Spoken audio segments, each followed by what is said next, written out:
அல்லேலூயா ஆமென் அல்லேலூயா அல்லேலூயா ஆமென் அல்லேலூயா அல்லேலூயா ஆமென் அல்லேலூயா அல்லேலூயா ஆமென் அல்லேலூயா. பிதாவே, இந்த அருமையான வேலைக்காக நன்றி செலுத்துகிறோம். இந்த வாக்குத்தத்த செய்தியை கேட்கிற எல்லா பிள்ளைகளோடும் கர்த்தர் இடைப்பட்டு உம்முடைய தெய்வீக நாமத்தை மகிமைப்படுத்தும். வார்த்தைகள் எங்களுக்கு மிகுந்த ஆசீர்வாதமாய் இருக்கத்தக்கதாக பலப்படுத்தும். இயேசு கிறிஸ்துவின் நாமத்தில் பிதாவே, ஆமென். ஆண்டவராக இயேசு கிறிஸ்துவின் அன்பின் நாமத்தினாலே உங்களுக்கு என்னுடைய பிப்ரவரி மாதத்திற்கான வாழ்த்துக்களை நான் தெரிவித்துக் கொள்ளுகிறேன். 2 கொரிந்தியர் 1ஆம் அதிகாரத்தில் 20ஆம் வசனத்தை வாசிக்க நாம் கேட்போமா? 2 கொரிந்தியர் 1:20.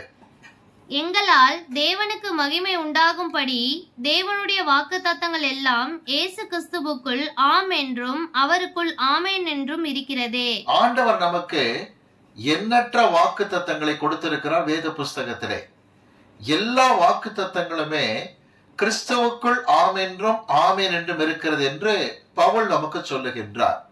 எத்தனையோ வாக்குத்தத்தங்களை எடுத்து நாம் பார்த்து கொள்ளலாம். ஆனால் சுருக்கமான 3 முக்கியமான குறிப்புகளை வைக்க விரும்புகிறேன், புரிந்து கொள்ளுங்கள். இயேசு கிறிஸ்துவுக்குள் ஆம் என்றும் ஆமென் என்றும். ஆம் என்பது வேறா, ஆமென் என்பது வேறா என்று கேட்டால் சற்று வித்தியாசம் உண்டு. ஆங்கிலத்திலே ஆம் என்பதை எஸ் என்றும் ஆமென் என்பதை ஆமென் என்றும் மொழிபெயர்த்திருக்கிறார்கள். கிரேக்க வேதத்திலே பார்க்கும் பொழுது நாகி என்கிற வார்த்தையும் ஆமீன் என்கிற வார்த்தையும் பயன்படுத்தப்படுகிறது. சரியான தமிழாக்கத்திற்கு வந்தால் நிச்சயமாக, அப்படியே ஆகட்டும் என்பது பொருள். ஆம் என்பதற்கு நிச்சயமாக, ஆமென் என்றால் அப்படியே ஆகட்டும் என்பது பொருளாகும். இது வாக்குத்தத்தத்தை கிறிஸ்துவுக்குள் உறுதிப்படுத்துகிறார் இருக்கிறது என்றால் மீனிங் என்ன? இதை நிறைவேற்றுகிறதிலே கர்த்தர் வல்லவர், இந்த நிறைவேற்றுதலை யாரும் மாற்றவே முடியாது என்பது பொருளாகும். ஞாபகத்தில் வைத்துக் கொள்ளுங்கள். முதல் குறிப்புக்கு நாம் வருகின்றோம். ஆண்டவர் நமக்கு கொடுத்திருக்கிற அருமையான வாக்குத்தத்த வார்த்தை என்னவென்றால் வாசிப்போம். நெகேமியா புஸ்தகத்துக்கு நாம் விரைந்து வருவோம். நெகேமியா புஸ்தகத்தை எடுத்துக்கொள்ளுங்கள். 8ஆம் அதிகாரத்துக்கு வருவோம். நெகேமியா 8ஆம் அதிகாரம் எடுத்துக்கொள்ளுங்கள். 5ஆம் வசனத்தையும் 6ஆம் வசனத்தையும் நாம் கேட்போமா? 5ஆம் 6ஆம் வசனங்கள். எஸ்ரா சகல ஜனங்களுக்கும் உயர நின்று சகல ஜனங்களும் காண புஸ்தகத்தை திறந்தான். அவன் அதை திறந்தபோது ஜனங்கள் எல்லோரும் எழுந்து நின்றார்கள். அப்பொழுது எஸ்ரா மகத்துவமுள்ள தேவனாகிய கர்த்தரை ஸ்தோத்தரித்தான். வேதத்தை திறந்து வைக்கிறார் எஸ்ரா. ஜனங்கள் எல்லாரும் எழுந்து நிற்கிறார்கள். மிகுந்த பயபக்தியோடு எஸ்ரா கர்த்தரை துதிக்கிறார். கர்த்தரை துதிக்க துதிக்க நடந்த ஒரு காரியம் என்னவென்று நாம் பார்ப்போமா? நெகேமியா 8ஆம் அதிகாரத்தில் 6ஆம் வசனத்தை நாம் வாசிக்க கேட்போம். அப்பொழுது எஸ்ரா மகத்துவமுள்ள தேவனாகிய கர்த்தரை ஸ்தோத்தரித்தான். ஜனங்கள் எல்லோரும் தங்கள் கைகளை குவித்து அதற்கு மறுமொழியாக ஆமேன் ஆமேன் என்று சொல்லி குனிந்து முகங்குப்புற விழுந்து கர்த்தரை பணிந்து கொண்டார்கள். அநேக சமயத்தில் சிலர் என்னை பார்த்து கேள்வி கேட்பாங்க, நம்முடைய கர்த்தராகிய இயேசு கிறிஸ்துவின் கிருபையும் என்று மற்றவர்கள் ஆசீர்வாதம் சொல்லும் பொழுது நீர் ஏன் கைகளை குவித்து குனிந்து நிற்கிறீர் என்று கேட்பார்கள். தேவ சமூகத்திலே தாழ்மை, மனத்தாழ்மை மிக முக்கியமானது. உள்ளான மனத்தாழ்மை வெளிப்படுத்துவதுதான் சரீர பிரகாரமாக பணிந்து நிற்கிற காரியம் என்று விளங்கிக் கொள்ளுங்கள். இங்கு நாம் வாசிக்கின்றோம், எஸ்ரா கர்த்தரை மகிமைப்படுத்த ஜனங்கள் கைகளை கூப்பி ஆமேன் ஆமேன் என்று சொன்னார்களாம். உண்மையிலே பிரியமானவர்களே, தேவனை தொழுது கொள்ளுகிற காரியத்திலே சரியா இருக்கும் பொழுது அவர் நிச்சயமாக பல விஷயத்தில் நமக்கு ஆமீன் என்கிற அந்த வாக்குத்தத்தத்தை உறுதிப்படுத்துகிறவராக இருக்கிறார். என்ன நடந்தது? நெகேமியா 8ஆம் அதிகாரத்திலே பாருங்கள். 10ஆம் வசனம் சொல்லுகிறது, கர்த்தருக்குள் மகிழ்ச்சியா இருப்பது பெலன். எல்லா சபையாருக்கும் மகிழ்ச்சி கிடைத்தது. 10ஆம் அதிகாரத்துக்கு வரும் பொழுது தசம பாகத்தை செலுத்த, காணிக்கையை செலுத்த எல்லாவற்றையும் தீர்மானம் எடுக்கிறார்கள். 10ஆம் அதிகாரத்தில் 39ஆம் வசனத்தில் ஆலயத்தை பராமரிப்போம் என்று தீர்மானம் எடுக்கிறார்கள். இதுதான் அங்கு முக்கியமான காரியம். தேவன் இந்த பிள்ளைகளை தொழுது கொள்ள ஐஸ்வர்யவான்களாய் மாற்றுகிறார். எதிலே? மகிழ்ச்சியிலே ஐஸ்வர்யவான்கள். 2, ஆலயத்துக்கு அடுத்த வாஞ்சையிலே ஐஸ்வர்யவான்களை கர்த்தர் மாற்றுகின்றார். 12ஆம் அதிகாரத்துக்கு வரலாமா? அதிகாரம் 12 46ஆம் வசனத்தை நாம் வாசிக்க கேட்போம். 46ஆம் வசனம். தாவீதும் ஆசாப்பும் இருந்த பூர்வ நாட்களில் பாடகரின் தலைவரும் வைக்கப்பட்டு தேவனுக்கு துதியும் ஸ்தோத்திரங்களும் செலுத்துகிற சங்கீதங்கள் திட்டம் பண்ணப்பட்டிருந்தது. சங்கீதத்தை தொகுக்கிறார்கள். இதெல்லாம் ஆவிக்குரிய பிளெஸிங்ஸ். அதெல்லாம் தேவனை தொழுது கொள்ளுகிறதுல ஆமேன் ஆமேன் என்று உறுதிப்படுத்த தொழுகை நல்ல விதமாக நிறைவு செய்ய கர்த்தர் நிறைய பிளெஸிங்ஸ் கொடுக்கிறார். அது இன்னொரு காரியம் என்ன தெரியுமா? சங்கீதத்தை முறைப்படுத்துகிற காரியத்தை செய்கிறார்கள். 13ஆம் அதிகாரத்திலே 3ஆம் வசனத்துக்கு வரும் பொழுது இஸ்ரவேல் ஜனங்கள் வேறு விரிக்கப்படுகிற வாழ்க்கையை பார்க்கிறீர்கள். அம்மோனியரோடும் மோவாபியரோடும் கலந்திருந்த சமுதாயத்தை கர்த்தர் 13ஆம் அதிகாரம் 3ஆம் வசனத்திலே வேறு பிரிக்கிறார். காரணம், 13ஆம் அதிகாரம் முதல் 2 வசனத்திலே மோசையின் ஆகமத்தில் சொல்லப்பட்டதை படித்து தெரிந்து கொண்டு 3ஆம் வசனத்திலே வேறு விரிக்கப்பட்ட வாழ்க்கைக்கு வருகிறதை பார்க்கிறீர்கள். எதற்கு இந்த வார்த்தை அழுத்த திருத்தமா சொல்லுன்னு சொன்னா, என்னைக்கு நீங்க தொழுது கொள்ளுகிற காரியத்திலே அப்படியே ஆக கடவது நிச்சயமாக என்பது போல உறுதியாய் இருக்கிறீர்களோ, கிறிஸ்துவுக்குள் சொல்லுகிறேன், அவர் கொடுக்கிற ஆவிக்குரிய ஆசீர்வாதங்கள் ஆமேன் என்றுதான் இருக்கும். வாசிக்கலாம். எடுத்து நம்ம ரோமருக்கு எழுதப்பட்ட நிருபம் 10ஆம் அதிகாரத்துக்கு வாருங்கள். ரோமருக்கு எழுதப்பட்ட நிருபம் 10ஆம் அதிகாரம் 12ஆம் வசனத்தை வாசிக்கலாம் கேட்போம். 10:12. யூதன் என்றும் கிரேக்கன் என்றும் வித்தியாசமே இல்லை. யூதன் கிரேக்கன் என்று வித்தியாசமே கிடையாது. எல்லோருக்கும் கர்த்தரானவர் தம்மை தொழுது கொள்ளுகிற அனைவருக்கும் கர்த்தராகியவர் ஐஸ்வர்ய சம்பளராக இருக்கிறார். ஐஸ்வர்ய சம்பளர்னு சொன்ன உடனே வர்ஷிப் நிறைய பண்ண கோடியா பணம் கொட்டு நினைக்காதீங்க. தேவன் உலக தேவைகளை சந்திப்பார், சந்தேகமே கிடையாது. எதில் நம்மை ஐஸ்வர்யமாய் மாற்றுகிறார் என்று உதாரணப்படுத்த விரும்புகிறேன். பிலிப்பியருக்கு எழுதப்பட்ட நிருபம் 4ஆம் அதிகாரம் 19ஆம் வசனத்தை வாசிக்கும் பொழுது, என் தேவன் தம்முடைய ஐஸ்வர்யத்தின்படியே, பிலிப்பியர் 4:19 வாசிக்க நாம் கேட்போமா? என் தேவன் தம்முடைய ஐஸ்வர்யத்தின்படி உங்கள் குறைவை எல்லாம் கிறிஸ்து இயேசுவுக்குள் மகிமையிலே நிறைவாக்குவார். இயேசு கிறிஸ்து மகிமைப்படும்படிக்கு நம் குறைகளை நிறைவாக்குவார். என்ன அர்த்தம் தெரியுமா? ஏதோ நமக்கு தேவைகள் இருக்கு, இதை வாங்க அது வாங்க நினைக்கிறோம், பொருள் வாங்க செய்வார், எல்லா தேவையும் சந்திப்பார். நான் சொல்ல வருகிற காரியம் என்னவென்றால், ஆவிக்குரிய வாழ்க்கையிலே உங்களையும் என்னையும் கர்த்தர் ஐஸ்வர்யம் உள்ளவராய் மாற்றுவார்.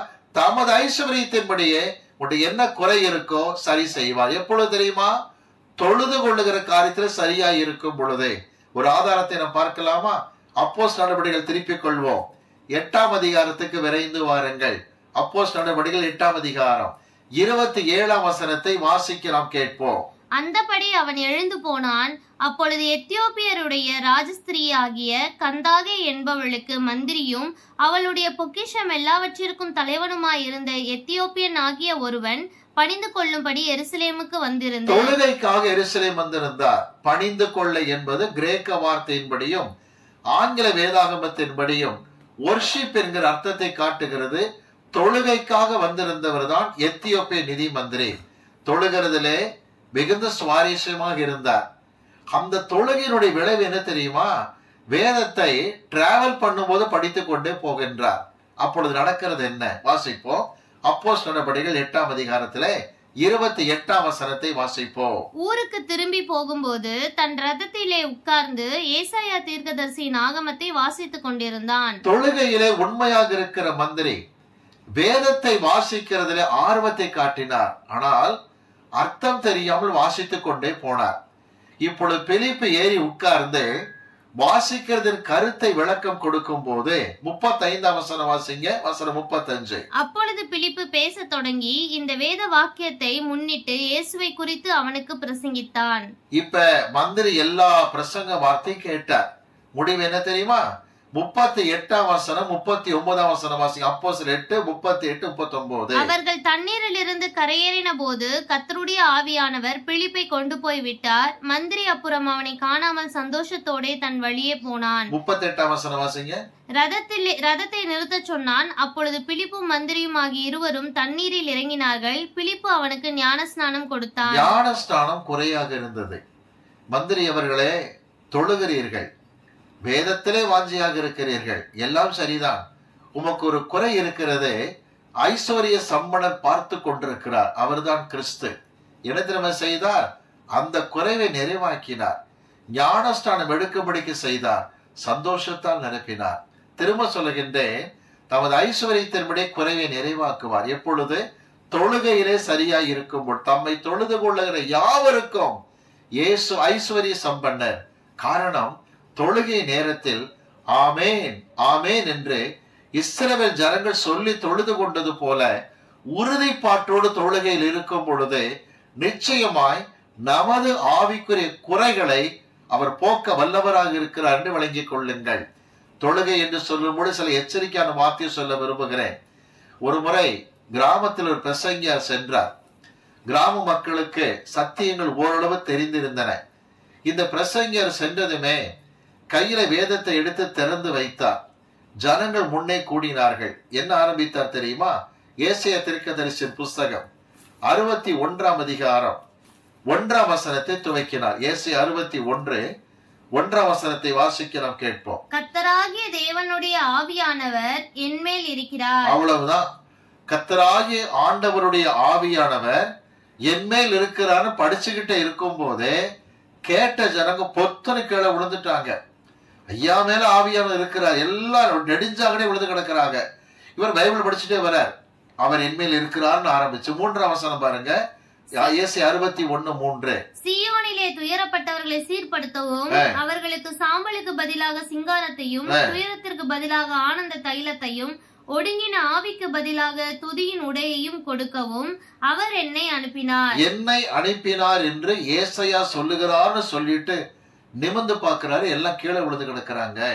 இவர் சொன்னார், கர்த்தருடைய ஆவி என்மேல் இருக்கிறாருன்னா ஏசாயா சொன்னதை சொல்றப்பா அப்படின்னா எல்லாம் எந்திரிச்சு உட்கார்றாங்க. இன்னைக்கு அநேக இடங்களில் ஜனங்கள் தேவனை தொழுது கொள்வதற்கு பதிலாக வரங்களை பெற்றிருக்கிற ஊழியக்காரரை தொழுது கொள்கிற அளவுக்கு வந்து விட்டார்கள். தொழுகையில கவனமாக இருக்கும்படி கேட்டுக்கொள்கிறேன். ஏன் தெரியுமா? ஒரு உதாரணத்தை நாம் வாசிப்போம். வேதத்திலே இந்த தப்பை செய்தவர் உண்டா என்று கேட்டால், இயேசுவின் மார்பில் சாய்ந்திருந்த யோவானே இந்த பிழையை செய்தார் என்று விளங்கிக் கொள்ளுங்கள். வெளிப்படுத்தின விசேஷத்துக்கு வரலாமா? 19ஆம் அதிகாரத்துக்கு வாருங்கள். வெளிப்படுத்தின விசேஷம் 19ஆம் அதிகாரம் 10ஆம் வசனத்தை நாம் வாசிக்க கேட்போம். வெளிப்படுத்தல் 19:10. அப்பொழுது அவனை வணங்கும்படி அவனுடைய பாதத்தில் விழுந்தேன். அவன் என்னை நோக்கி, இப்படி செய்யாதபடிக்கு பார். தேவதூதன் அங்கு அறிவிப்பு கொடுத்து கொண்டிருக்கும் பொழுதே யோவான் தூதன் பாதத்தில் பொத்தென்று விழுகின்றார். எவ்வளவா எனக்கு வெளிப்படுத்துகிறார், என்ன அழகாய் பேசுகிறார் என்று பயபக்தி மிகுதியாகி தூதன் பாதத்தில் விழும்பொழு தூதன் பதஷ்டப்படுகிறார். இப்படி செய்ய வேண்டாம் என்று சொல்லுகின்றார். வாசிப்போம். வெளிப்படுத்தல் 22ஆம் அதிகாரம் 8ஆம் 9ஆம் வசனங்களை வாசிக்க நாம் கேட்போம். 8-9 வசனங்கள். யோவானாகிய நானே இவைகளை கண்டும் கேட்டும் இருந்தேன். நான் கேட்டு கண்டபோது இவைகளை எனக்கு காண்பித்த தூதனை வணங்கும்படி அவன் பாதத்தில் விழுந்தேன். தூதன் பாத்திரம் பத்துன்னு விழுந்துட்டார். அப்புறம் அதற்கு அவன், நீ இப்படி செய்யாதபடிக்கு பார். பதஷ்டத்தோடு தூதன் சொல்லுகிறான். கிரேக்க வேதத்தின்படி எழுந்தரே, இப்படி செய்யாதே. ஏன் தூதன் பதஷ்டப்படுகிறான் தெரியுமா? இப்படித்தான் சிருஷ்டிக்கப்பட்ட தூதர்களிலே லூசிபர் என்பவன் தன்னை தொழுது கொள்ளும்படிக்கு பெருமையாக இருந்தான். பிசாசாக மாறிவிட்டான். எனவே தூதன் பதஷ்டப்படுகிறான். என்னை தொழுது கொள்ள வேண்டிய அவசியம் இல்லை என்று சொல்லுகின்றான். ஏசாயா தீர்க்கதரிசியின் புஸ்தகம் 14ஆம் அதிகாரம் எடுத்துக் கொள்ளுங்களேன். ஏசாயா 14ஆம் அதிகாரம் 13ஆம் வசனத்தை நாம் வாசிக்க கேட்போம். 14-13ஆம் வசனத்தை வாசிப்போம். நான் வானத்துக்கு ஏறுவேன், தேவனுடைய நட்சத்திரங்களுக்கு மேலாக என் சிங்காசனத்தை உயர்த்துவேன், வடபுறங்களில் உள்ள ஆராதனை கூட்டத்தின் பர்வதத்திலே வீற்றிருப்பேன். பாருங்க, ஆராதனை கூட்டத்தில் வீற்றிருப்பாரா? எல்லாம் நின்னு வர்ஷிப் பண்ணணுமா? யார? இந்த லூசிபரை. கர்த்தர் கழுத்தை பிடிச்சு தன்னார் கீழே போட அப்படின்னு. எதுக்கு சொல்ல வர தெரியுமா? தன்னை தொழுது கொள்ள லூசிபர் விரும்பினான், பெயல்செபூலாய் மாறிவிட்டான். இந்த கேரும் சாத்தானாய் மாறிவிட்டான். எனவே தூதன் பதறுகிறான், என்னை தொழுது கொள்ள வேண்டாம் என்று சொல்லி. இன்னைக்கு ஒன்று சொல்லுகிறேன், கர்த்தர் காலமே உங்களை எழுப்பி விடுவார். 4 மணிக்கோ 4:30 மணிக்கோ 5 மணிக்கோ எழுப்பி விட்டுடுவார். தம்மை தொழுது கொள்ளத்தான் என்று விளங்கிக் கொள்ளுங்கள்.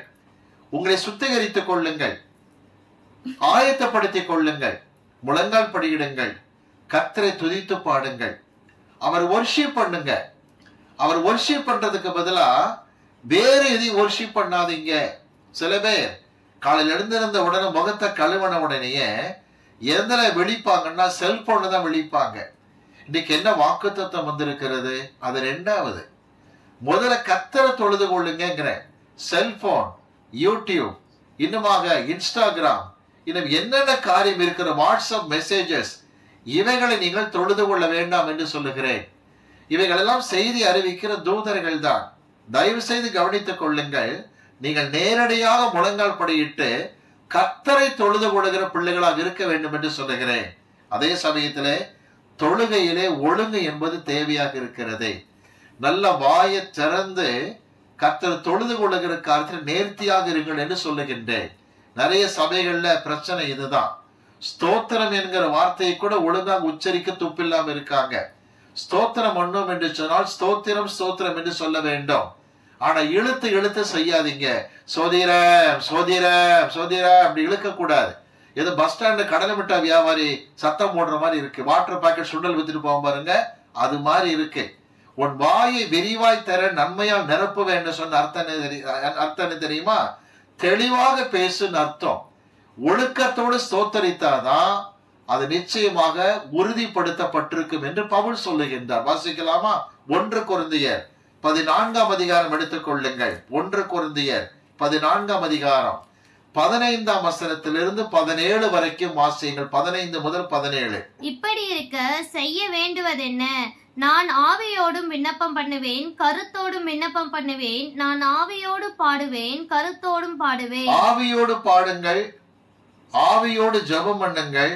ஆனால் தொடர்ந்து வாசிக்கலாம். இல்லாவிட்டால் நீ ஆவியோடு ஸ்தோத்திரம் பண்ணும் போது கல்லாதவன் உன் ஸ்தோத்திரத்திற்கு ஆமேன் என்று எப்படி சொல்லுவான்? படிக்காதவன் சர்ச்சுக்கு வந்திருந்தான்னா நீங்க பண்ற ஸ்தோத்திரத்துக்கு எப்படிங்க ஆமேன்னு சொல்லுவான்? நிச்சயமாக உறுதிப்பாட்டோடு எப்படி ஜெபிக்க முடியும்? ஸ்தோத்திரம் பண்றச்சு தெளிவா இருங்கன்னு அர்த்தம். வேகமா பேசாதீங்க, சோத்திர பேசிட்டு போகாதீங்க. இஷ்டம் போல பேசாதீங்க, தெளிவா பேசுங்க. தேவனே, கொடுத்த மழைக்காக நன்றி, கொடுத்த இந்த நல்ல ஆரோக்கியத்திற்காக நன்றி. தெளிவா பேசி ஸ்தோத்திரம் பண்ணுங்க. அப்பதான் படிக்காதவன் சர்ச்சில் உட்கார்ந்து இருந்தா கூட ஆமேன் ஆமேன் வாங்க. அப்ப உங்களுடைய ஸ்தோத்திரமானது, தொழுகையானது உறுதிப்படுத்தப்பட்டதா இருக்கும் பொழுது அவரை தொழுது கொள்ளுகிற யாவருக்கும் அவர் ஐஸ்வர்ய சம்பனராக இருக்கிறார். ஒரு உறுதிப்பாட்டுக்கு வரலாமா? எப்படி? 17ஆம் வசனத்தை வாசிப்போம். வசனம் 17. நீ நன்றாய் ஸ்தோத்திரம் பண்ணுகிறாய், நீ நல்லாதான் ஸ்தோத்திரம் பண்ற, ஆகிலும் மற்றவன் பக்தி விருத்தி அடைய மாட்டானே. மற்றவன் பக்தி விருத்தி வேணும் ஐயா. சபையில ஸ்தோத்திரம் பண்ணு இஷ்டம் போல கத்திட்டு இருக்கிறது இல்ல. மற்றவனோட பக்தி விருத்தி இருக்கிற மாதிரி செய்யுங்க. அப்பதான் அவன் கூட சேர்ந்து ஆமேன்னு சொல்லுவான்னு அர்த்தம். தொழுது கொள்ளுகிற காரியத்துல தூதரை தொழுது கொள்ள வேண்டாம், கர்த்தரை தொழுது கொள்ளுங்கள். அதே சமயத்திலே ஒழுங்கும் கிரமமாய் தொழுது கொள்ளுங்கள். அப்பொழுது ஆசீர்வாதங்கள் ஆமேன் ஆமேன் என்று உறுதிப்பாட்டோடு இருக்கும் என்று விளங்கிக் கொள்ளுங்கள். தம்மை தொழுது கொள்ளுகிற யாவருக்கும் அவர் ஐஸ்வர்ய சம்பனராக இருக்கிறார் என்று விளங்கிக் கொள்ளுங்கள். ஒவ்வொரு நாளும் காலமே எழுந்திருங்கள். எழுந்திருந்து கர்த்தருடைய சமூகத்திலே பாடி கர்த்தரை தொழுது கொள்ளுங்கள். தொழுகையில குறையவே கூடாது. தொழுது கொள்ள தொழுது கொள்ள தொழுது கொள்ள உங்களுடைய ஆவிக்குரிய வாழ்க்கையில் என்ன குறைபாடு இருக்கிறதோ தமது ஐஸ்வர்யத்தின்படியே அதை நிறைவாக்க வல்லவராக இருக்கிறார். இன்னைக்கு அநேகர் தொழுகையில குறைந்து இருக்கிறதுனாலே தங்களுக்கு குறைபாட்டை மாற்றிக்கொள்ளவே முடியவில்லை. தேவனோ குறைகளை நிறைவாக்குகிற தேவனாக இருக்கின்றார். 2வது குறிப்புக்கு நாம் வரலாமா? கிருபை என்பது நம்மோடு இருப்பது வாக்குத்தத்தத்தின் அடுத்த காரியம் என்று வழங்கிக் கொள்ளுங்கள். இந்த வாக்குத்தத்தம் கிறிஸ்துவுக்குள் ஆம் என்றும் ஆமேன் என்றும் இருப்பதை வழங்கிக் கொள்ளுங்கள். ஏசியா தீர்க்கதரிசியின் புஸ்தகம் 54ஆம் அதிகாரம் 10ஆம் வசனத்தை நாம் ஏற்கனவே படித்திருக்கிறோம். மலைகள் விலகினாலும் என் கிருபை உன்னை விட்டு விலகாமலும், பர்வதங்கள் நிலை பெயர்ந்தாலும் என் சமாதானத்தின் உடன்படிக்கை உன்னை விட்டு நிலை பெயராமலும் இருக்கும் என்று உன்மேல் மனது உருகுகிற கர்த்தர் சொல்லுகிறார். ஏசாயா 54:10. மலைகள் விலகினாலும் என் கிருபை விலகவே விலகாது. என்ன ஒரு ஆச்சரியமான காரியம் பாருங்கள். கிருபை என்கிற வார்த்தை யாரை குறிக்கிறது என்றால், புதிய ஏற்பாட்டில் பவுல் திரும்ப திரும்ப சொல்லிக் கொடுப்பதெல்லாம் அந்த கிருபை என்பது வேறு யாரும் அல்ல, இயேசுவைத்தான் காட்டுகிறது என்கிற வார்த்தையை திரும்ப திரும்ப சொல்லுகின்றார். நாம் எடுத்து வாசிக்கலாமா? யோவான் சுவிசேஷம் 1ஆம் அதிகாரத்துக்கு வாருங்கள். 14ஆம் வசனத்தை வாசிப்போம்.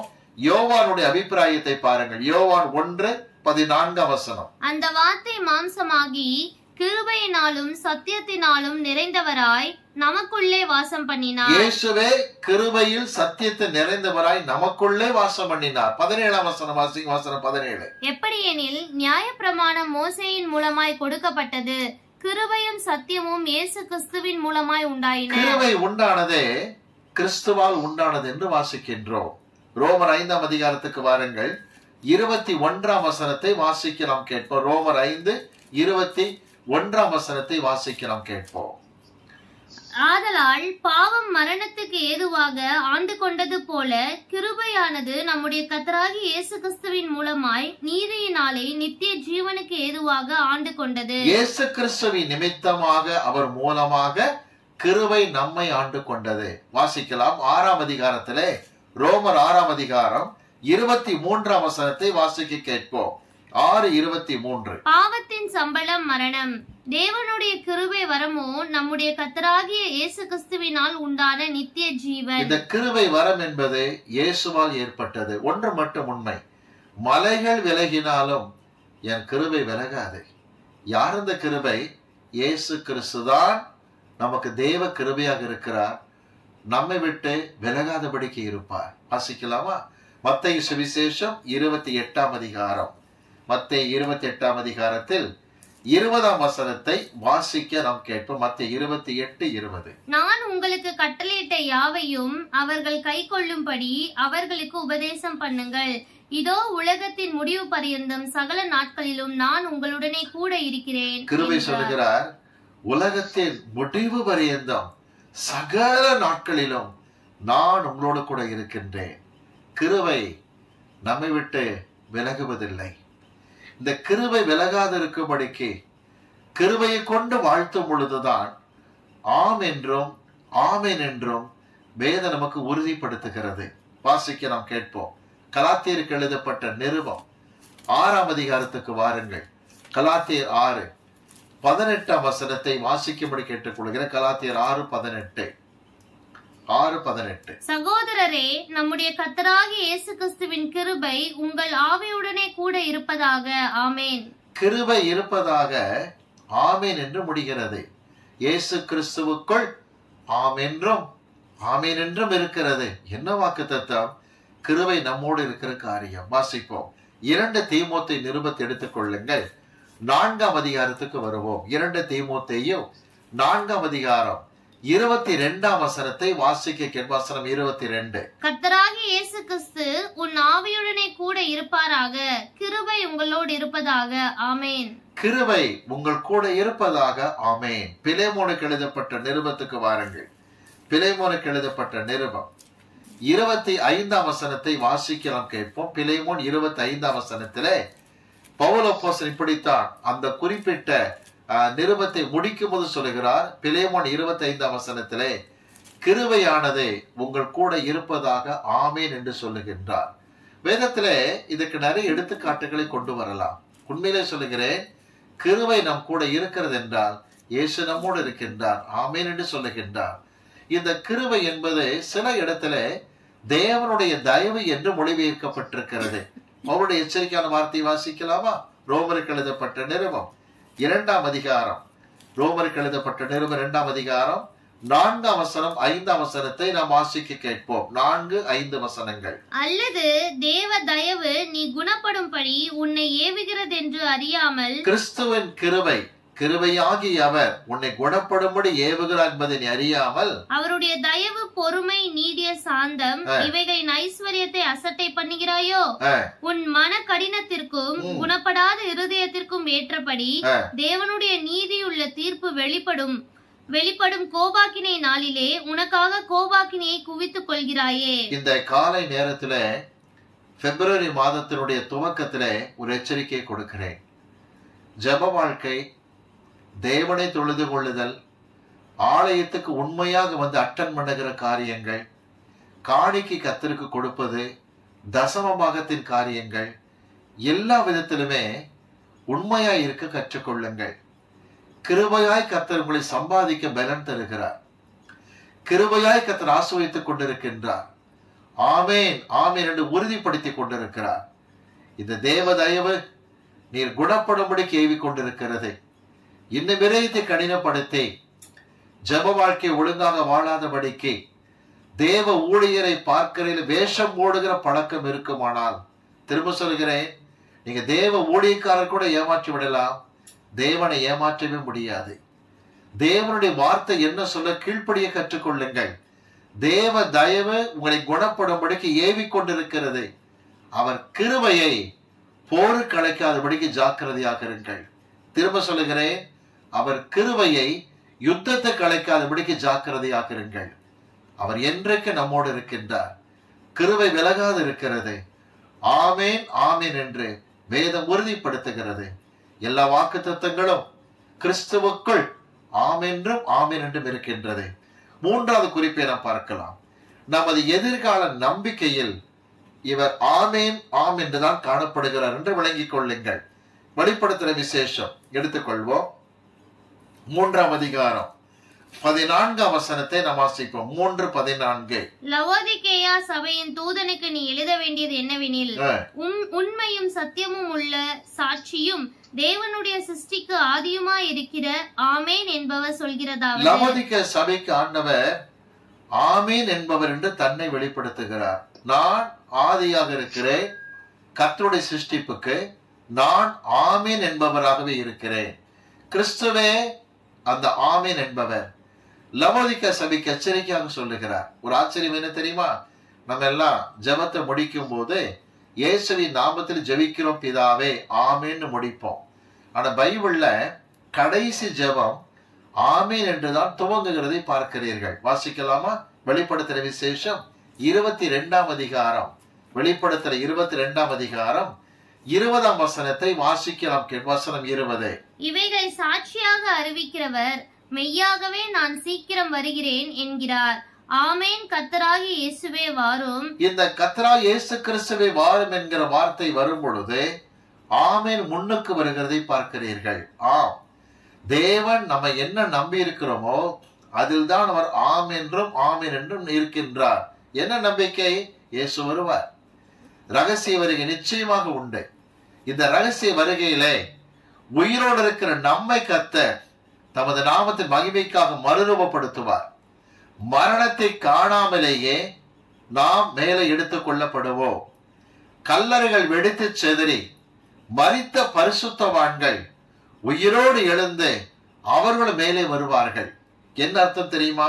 எடுத்து நாம் வாசிக்கலாம். இதை குறித்து ஏசாயா தீர்க்கதரிசி புஸ்தகம் 25ஆம் அதிகாரத்திலே பக்தன் ஏசாயா இதை குறித்து விளக்கம் கொடுக்கின்றார். ஏசாயா 25ஆம் அதிகாரம் 8ஆம் வசனம் 9ஆம் வசனத்தை வாசிக்க கேட்போம். வசனம் 8, 9. அவர் மரணத்தை ஜெயமாக விழுங்குவார். ஆண்டவராக இயேசு கிறிஸ்து வரும் பொழுது மரணத்தை ஜெயமாக விழுங்குவார். அப்புறம் கர்த்தராகிய தேவன் எல்லா முகங்களிலும் இருந்து கண்ணீரை துடைத்து தமது ஜனத்தின் நிந்தையை பூமியில் இராதபடிக்கு முற்றிலும் நீக்கி விடுவார். இன்னைக்கு பாடுபடுகிறோம், அழுகிறோம்.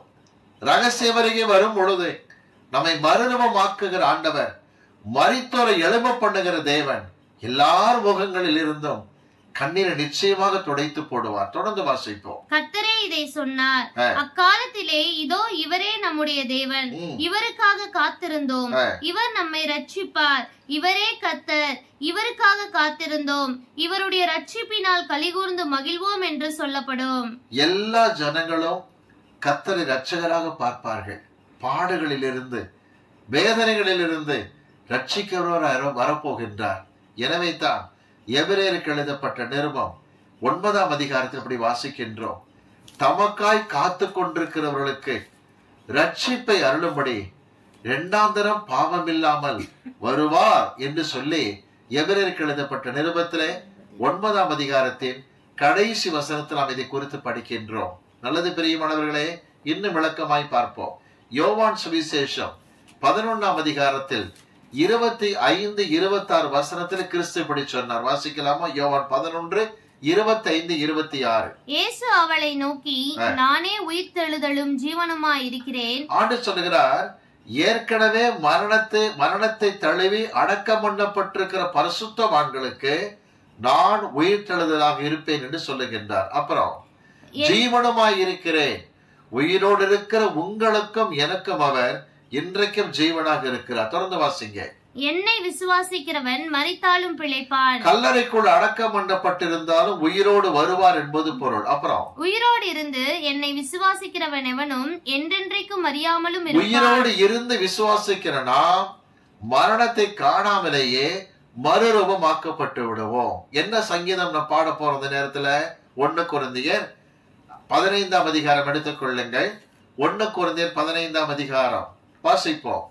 54, 55 வசனங்களை வாசிப்போம். அழிவுள்ளதாகிய இது அழியாமையையும் சாவுக்கேதுவாகிய இது சாவாமையும் தரித்துக் கொள்ளும் போது மரணம் ஜெயமாக விழுங்கப்பட்டது என்று எழுதியிருக்கிற வார்த்தை நிறைவேறும். ஏசாயா சொன்ன வார்த்தை நடக்கும். மரணம் ஜெயமாக விழுங்கப்பட்டது என்கிற வார்த்தை நடக்கும். தொடர்ந்து வாசிங்க. மரணமே உன் கூர் எங்கே? நாம் எல்லாரும் மரிக்காமலே மறுரூபம் அடைவதால் மரணமே கூர் என்று எங்கே என்று கேட்போம். கல்லறை வெடித்து சிதறி வருகிற உயிர்த்தெழுந்த பரிசுத்தவான் கேட்பார்கள், பாதாளமே உன் ஜெயம் எங்கே? ஒரு காரியம் புரிந்துங்க தயவு செய்து. கிறிஸ்து கவனிங்க, நமக்காக சிலுவையிலே மரித்தார், அடக்கம் பண்ணப்பட்டார், உயிர்த்தெழுந்ததனால் அவர் மரணத்தை ஜெயித்தார் என்று நம்புகிறோம். ஆனால் இடையில் என்ன நடந்தது தெரியுமா? அடக்கம் பண்ணப்பட்ட கிறிஸ்து பேதுரு நிருபத்தில் சொல்லுகிறார், 1 பேதுரு 3ஆம் அதிகாரத்தில் 19ஆம் வசனத்தில் பாதாளத்துக்கு இறங்கி அங்கே இருக்கிற ஆவிகளுக்கு பிரசங்கித்தாராம். பிரசங்கித்தார் என்கிற வார்த்தை கிரேக்க பைபிள் படி தம்மை குறித்து விளக்கம் அளித்தார்னு வரணும். 1 பேதுரு 3ஆம் அதிகாரத்தில் 19ஆம் வசனத்தை வாசிக்க நாம் கேட்போம். அந்த ஆவியிலே அவர் போய் காவலில் உள்ள ஆவிகளுக்கு பிரசங்கித்தார். பாதாளத்திலே எரிகிற அக்கினியிலே அந்த கீழ்ப்படியாம போன ஆத்துமாக்கள் வேதனைப்பட்டு இருக்கிற சமயத்தில் இயேசு பாதாளத்துக்கு இறங்குகிறார். உங்களை அக்கினி ஒன்று செய்யவில்லையா என்று அவைகள் கேட்கிறது. இவர் பிதாவின் ரட்சிப்பின் திட்டத்தை விளக்குகிறார். அவைகள் திருந்துவதற்கு வாய்ப்பில்லை, அவைகள் ரட்சிக்கப்பட வாய்ப்பில்லை. விளக்கம் கொடுத்தார். பாதாளம் வரை ஏன் கத்தர் போக வேண்டும் என்றால், நோக்கம் புரிந்து கொள்ளுங்கள், பாவிகளின் பாவத்துக்காக சிலுவையில் மரித்தால் மட்டும் பத்தாதே. ஒரு பாவி தன் பாவத்தில் எங்க போய் கடைசியில முடிகிறானோ அந்த நரகம் வரை கத்தர் போக வேண்டும், பாதாளம் வரை போக வேண்டும். பாதாளம் வரை சென்றார், திரும்ப பரதீசுக்கு வந்தார், ஆத்துமாக்களை கூட்டி சேர்த்தார், பரலோகத்துக்கு ஏறி சென்றார். சிறைப்பட்டவர்களை சிறையாக்கி உன்னதத்திற்கு அவர் ஏறிவிட்டார் என்று எபேசியர் 4:8 வாசிக்கிறோம். ஏதோ சொல்ல வரும் தெரியுமா?